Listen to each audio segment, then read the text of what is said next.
تفہیم القرآن سید ابوالعلا مودودی سورہ یاسین آیات 13 تا 32 حصہ دوم اعوذ باللہ من الشیطان الرجیم بسم اللہ الرحمن الرحیم قالوا انا تطیرنا بکم بستی والے کہنے لگے ہم تو تمہیں اپنے لیے فعل بد سمجھتے ہیں۔ تفسیر اس سے ان لوگوں کا مطلب یہ تھا کہ تم ہمارے لیے منحوس ہو، تم نے آ کر ہمارے معبودوں کے خلاف جو باتیں کرنی شروع کی ہیں ان کی وجہ سے دیوتا ہم سے ناراض ہو گئے ہیں، اور اب جو آفت بھی ہم پر نازل ہو رہی ہے وہ تمہاری بدولت ہی ہو رہی ہے۔ ٹھیک یہی باتیں عرب کے کفار و منافقین نبی صلی اللہ علیہ وسلم کے بارے میں کہا کرتے تھے۔ وَإِن تُصِبْهُمْ سَيِّئَةٌ يَقُولُوا هَٰذِهِ مِنْ عِندِكَ اگر انہیں کوئی تکلیف پہنچتی ہے تو کہتے ہیں کہ یہ تمہاری بدولت ہے۔ النساء 78۔ اسی لیے قرآن مجید میں متعدد مقامات پر ان لوگوں کو بتایا گیا ہے کہ ایسی ہی جاہلانہ باتیں قدیم زمانے کے لوگ بھی اپنے انبیاء علیہم السلام کے متعلق کہتے رہے ہیں۔ قوم سمود اپنے نبی سے کہتی تھی اطیرنا بکا وبمن معک ہم نے تم کو اور تمہارے ساتھیوں کو منحوس پایا ہے۔ النمل 47۔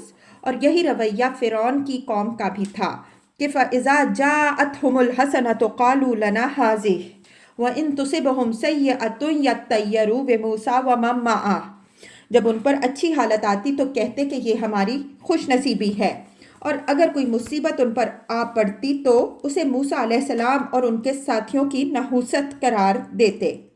اعراف 131۔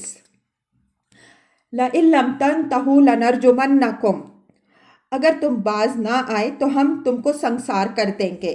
وَلَيَمَسَّنَّكُم مِّنَّا عَذَابٌ أَلِيمٌ اور ہم سے تم بڑی دردناک سزا پاؤ گے۔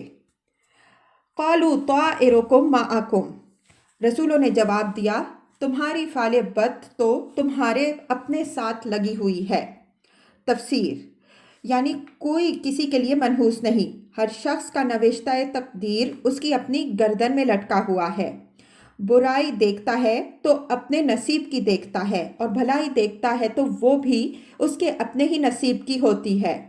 وَكُلَّ إِنسَانٍ أَلْزَمْنَاهُ طَائِرَهُ فِي عُنُقِهِ ہر شخص کا پروانہ خیر و شر ہم نے اس کی گردن میں لٹکا رکھا ہے۔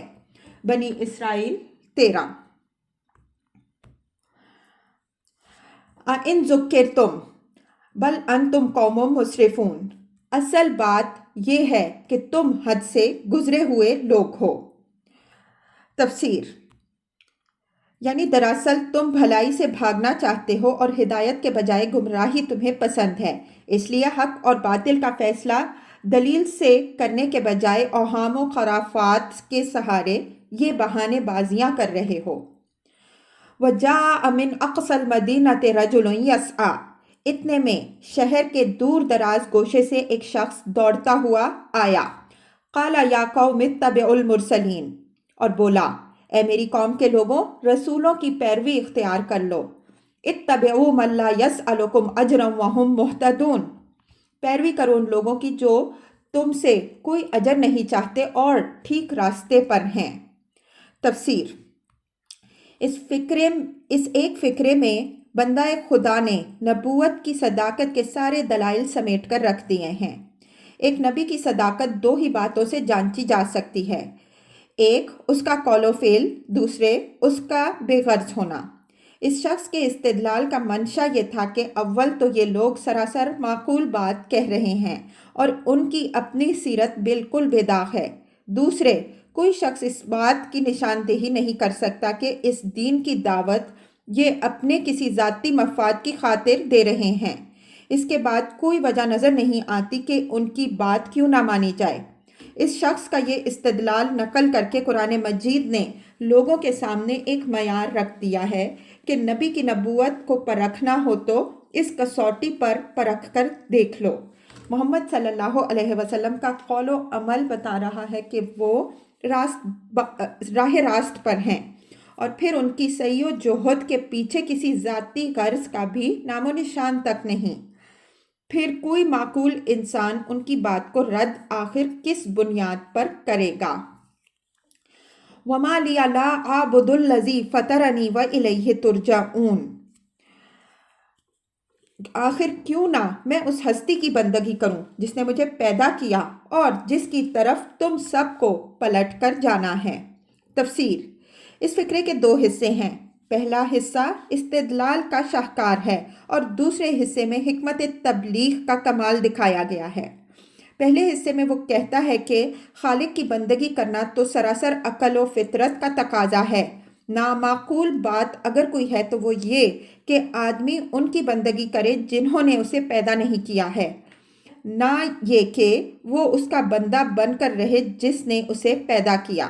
دوسرے حصے میں وہ اپنی قوم کے لوگوں کو یہ احساس دلاتا ہے کہ مرنا آخر تم کو بھی ہے اور اسی خدا کی طرف جانا ہے جس کی بندگی اختیار کرنے پر تمہیں اعتراض ہے۔ اب تم سوچ لو کہ اس سے منہ موڑ کر تم کس بھلائی کی توقع کر سکتے ہو۔ اَأَتَّخِذُ مِن دُونِهِ آلِهَةً، کیا میں اسے چھوڑ کر دوسرے معبود بنا لوں؟ إِن يُرِدْنَ الرَّحْمَنُ بِضُرٍّ لَا تُغْنِ عَنِّي شَفَاعَتُهُمْ شَيْئًا وَلَا يُنقِذُونِ، حالانکہ اگر خدائے رحمان مجھے کوئی نقصان پہنچانا چاہے تو نہ ان کی شفاعت میرے کسی کام آ سکتی ہے اور نہ وہ مجھے چھڑا ہی سکتے ہیں۔ تفسیر: یعنی نہ وہ خدا کے ایسے چہیتے ہیں کہ میں صریح جرم کروں اور وہ محض ان کی سفارش پر مجھے معاف کر دے، اور نہ ان کے اندر اتنا زور ہے کہ خدا مجھے سزا دینا چاہے اور وہ اپنے بلبوتے پر مجھے چھڑا لے جائیں۔ انی اذا لفی ضلال مبین، اگر میں ایسا کروں تو میں صریح گمراہی میں مبتلا ہو جاؤں گا۔ تفسیر: یعنی یہ جانتے ہوئے بھی اگر میں ان کو معبود بنا لوں۔ انی آمنت بربکم فاسمعون، میں تو تمہارے رب پر ایمان لے آیا تو تم بھی میری بات مان لو۔ تفسیر: اس فقرے میں پھر حکمت تبلیغ کا ایک لطیف نکتہ پوشیدہ ہے۔ یہ کہہ کر اس شخص نے ان لوگوں کو یہ احساس دلایا ہے کہ جس رب پر میں ایمان لایا ہوں وہ محض میرا ہی رب نہیں ہے بلکہ تمہارا رب بھی ہے۔ اس پر ایمان لا کر میں نے غلطی نہیں کی ہے بلکہ اس پر ایمان نہ لا کر تم غلطی کر رہے ہو۔ قیل ادخل الجنہ، آخر کار ان لوگوں نے اسے قتل کر دیا اور اس شخص سے کہہ دیا گیا داخل ہو جا جنت میں۔ تفسیر: یعنی شہادت نصیب ہوتے ہی اس شخص کو جنت کی بشارت دے دی گئی۔ جو ہی کہ وہ موت کے دروازے سے گزر کر دوسرے عالم میں پہنچا، فرشتے اس کے استقبال کو موجود تھے اور انہوں نے اسے خوشخبری دے دی کہ فردوس بریں اس کی منتظر ہے۔ اس فقرے کی تاویل میں مفسرین کے درمیان اختلاف ہے۔ قتادہ رحمہ اللہ کہتے ہیں کہ اللہ نے اسی وقت اسے جنت میں داخل کر دیا اور وہ وہاں زندہ ہے، رزق پا رہا ہے۔ مجاہد رحمہ اللہ کہتے ہیں کہ یہ بات ملائکہ نے اس سے بشارت کے طور پر کہی اور اس کا مطلب یہ ہے کہ قیامت کے بعد جب تمام اہل ایمان جنت میں داخل ہوں گے تو وہ بھی ان کے ساتھ ہوگا۔ قال یا لیت قومی یعلمون، اس نے کہا کاش میری قوم کو معلوم ہوتا، بما غفر لی ربی وجعلنی من المکرمین، کہ میرے رب نے کس چیز کی بدولت میری مغفرت فرما دی اور مجھے باعزت لوگوں میں داخل کیا۔ تفسیر: یہ اس مرد مومن کے کمال اخلاق کا ایک نمونہ ہے۔ جب لوگوں نے اسے ابھی ابھی قتل کیا تھا، ان کے خلاف کوئی غصہ اور جذبہ انتقام اس کے دل میں نہ تھا کہ وہ اللہ سے ان کے حق میں بد دعا کرتا۔ اس کے بجائے وہ اب بھی ان کی خیر خواہی کیے جا رہا تھا۔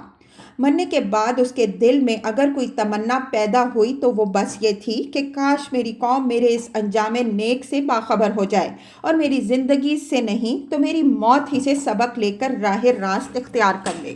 وہ شریف انسان اپنے قاتلوں کے لیے بھی جہنم نہ چاہتا تھا بلکہ یہ چاہتا تھا کہ وہ ایمان لا کر جنت کے مستحق بنے۔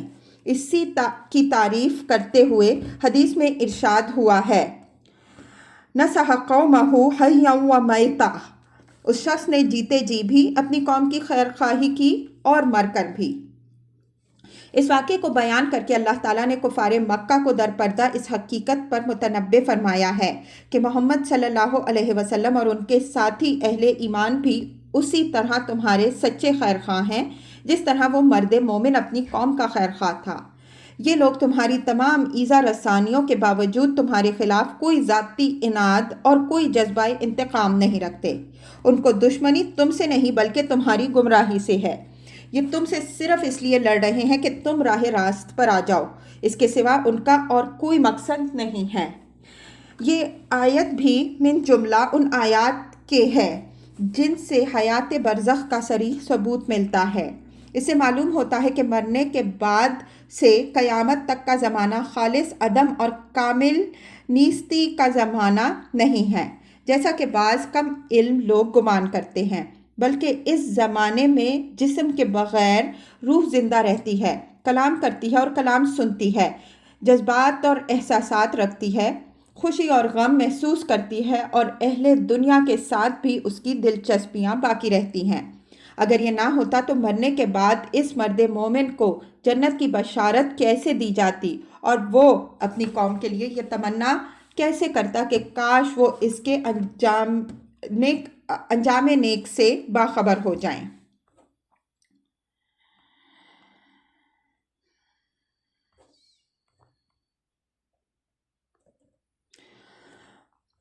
وما انزلنا على قومه من بعده من جند من السماء وما كنا منزلین۔ اس کے بعد اس کی قوم پر ہم نے آسمان سے کوئی لشکر نہیں اتارا اور ہمیں لشکر بھیجنے کی کوئی حاجت بھی نہ تھی۔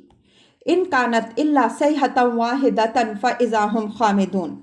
بس ایک دھماکہ ہوا اور یکا یک وہ سب بجھ کر رہ گئے۔ تفسیر۔ ان الفاظ میں ایک لطیف طنز ہے۔ اپنی طاقت پر ان کا گھمنڈ اور دین حق کے خلاف ان کا جوش و خروش گویا ایک شعلہ جوالا تھا، جس کے متعلق اپنے زعم میں وہ یہ سمجھ رہے تھے کہ یہ ان تینوں انبیاء علیہم السلام اور ان پر ایمان لانے والوں کو بھسم کر ڈالے گا، لیکن اس شعلے کی بساط اس سے زیادہ کچھ نہ نکلی کہ خدا کے عذاب کی ایک ہی چوٹ نے اس کو ٹھنڈا کر کے رکھ دیا۔ یا حسرتاً علی العباد، افسوس ہے بندوں کے حال پر، ما یأتیہم من رسول الا کانوا بہ یستہزئون، جو رسول بھی ان کے پاس آیا اس کا وہ مذاق ہی اڑاتے رہے۔ الم یروا کم اہلکنا قبلہم من القرون انہم الیہم لا یرجعون، کیا انہوں نے دیکھا نہیں کہ ان سے پہلے کتنی ہی قوموں کو ہم ہلاک کر چکے اور اس کے بعد وہ پھر کبھی ان کی طرف پلٹ کر نہ آئے۔ تفسیر۔ یعنی ایسے مٹے کہ ان کا کہیں نام و نشان تک باقی نہ رہا، جو گرا پھر نہ اٹھا۔ دنیا میں آج کوئی ان کا نام لیوا تک نہیں ہے، ان کی تہذیب اور ان کے تمدن ہی کا نہیں، ان کی نسلوں کا بھی خاتمہ ہو گیا۔ وَإِن كُلٌّ لَمَّا جَمِيعٌ لَدَيْنَا مُحْضَرُونَ، ان سب کو ایک روز ہمارے سامنے حاضر کیا جانا ہے۔